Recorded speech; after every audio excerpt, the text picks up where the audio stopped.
is my studio, and I'm a textile artist, but I'm just using a different format at the moment, just experimenting, and I thought I would share the progress as I go. So just doing some small folk art painting, and I saw a one on Pinterest that I really loved, and I did one similar using little bit of the idea of having a lady with her legs in the front of the picture, and with her dog, and I really loved it, but the rest was my own. And then I decided to do one of the shack where we spend so much wonderful time. It belongs to our son, and we spend a lot of time up there, and I have a studio, so working there. No, not a studio. I have stuff up there. To be really honest, I just have stuff up there. It's not as full studio.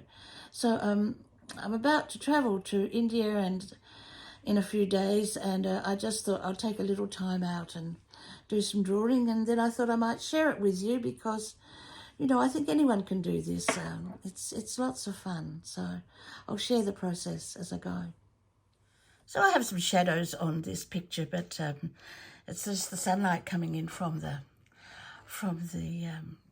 rooftop. I've just I'm experimenting with a lot of other things because, you know, this is all a bit new to me. So I've used all-purpose ink. I've got heaps of this here in my studio, and this is the Sukaneko all-purpose ink, and it's pigment ink, and I use it a lot for working on fabric. And then, of course, when I thought about it, of course, this canvas is a form of fabric anyway.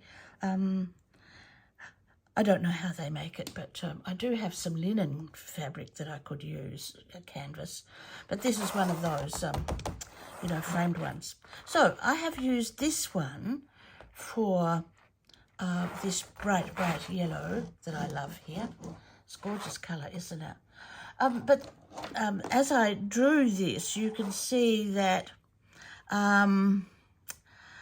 I've gone over the edges a little bit. It doesn't really matter, obviously, but the Posca ink is wonderful because that is so, it's not quite the right colour, same colour.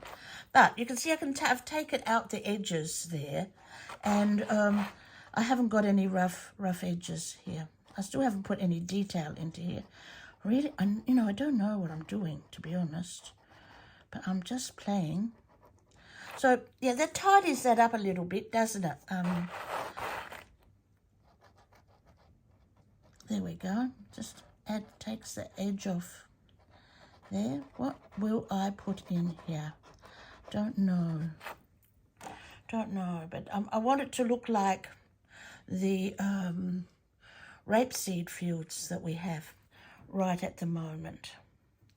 So I've taken the edge off there. And, you know, I could do it black.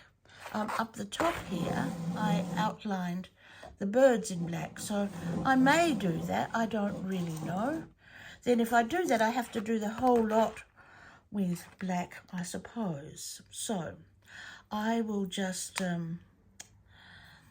use this one. So Posca, you know what, I don't really know what this is done. I think it's acrylic, I'm not sure. But I also have acrylic paints that I could use over the top too and tidy that up. So this is my gum tree, and this is the river. This is the wonderful cliffs, which are bright orange in the sunset, and then it reflects on the water. So the water's never this blue, trust me, but it's okay. And this is the river. So this is some of the foliage that we have at the shack, and Zakam leaves and the blossom. And then I like to try and capture the colours that I see. So we have lots of sunsets, and I'm a little fond of orange, as you might be able to see. And because I travel so much overseas, these things out in the outdoor kitchen are things that I've drawn and done over the years, and we have the most amazing sunsets. So I just managed to do a little bit more and filled this little part in here. So I've covered over the rapeseed with a few other things that you might find in the field. So I'm using a variety of things. It's a little messy here right now. So this is the actual picture. It's a lady, and she's standing with a basket of flowers. And then down here is the black and white tiles that we have in the kitchen because I've done the kitchen retro. We have black and white, red fridge, red table, and the two doggies, Charlie, Bertie.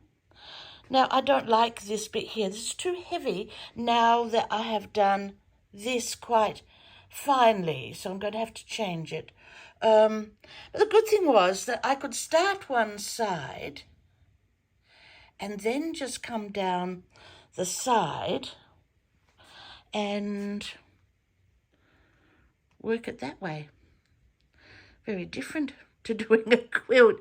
And yes, I probably will use this as a design for a piece of textile art. I'm using Posca pens. I have acrylic paints, and also here I have Sukaneko inks. I showed those before, so I've got so many different inks that I'm trying to use them up. So I'm using a variety. We'll see what they turn out like. And so much fun, really. So much fun.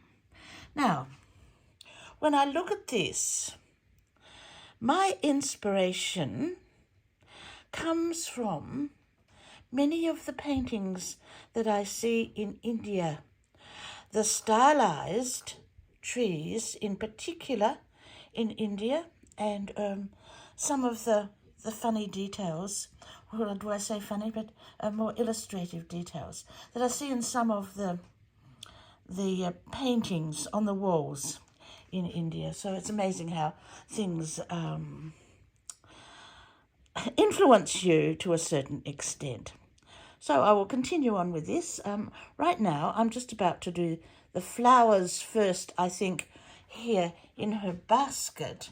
Then her dress will be painted around her. Then I can do the other side of this.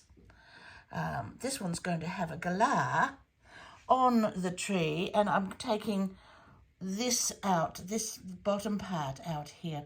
I don't like it. It's too big.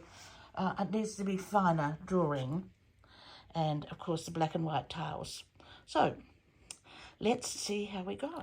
So basically this was just to share with you what I've done today.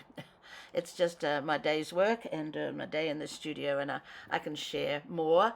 As I'm finishing this, I've got a lot more to do to it, but I could probably do it in a couple of days, and so hopefully I'll get it finished before I go away. But in the meantime, follow along, and I'll share more as I continue with the project. I think it's a lot of fun to do, and it's just something a little bit different.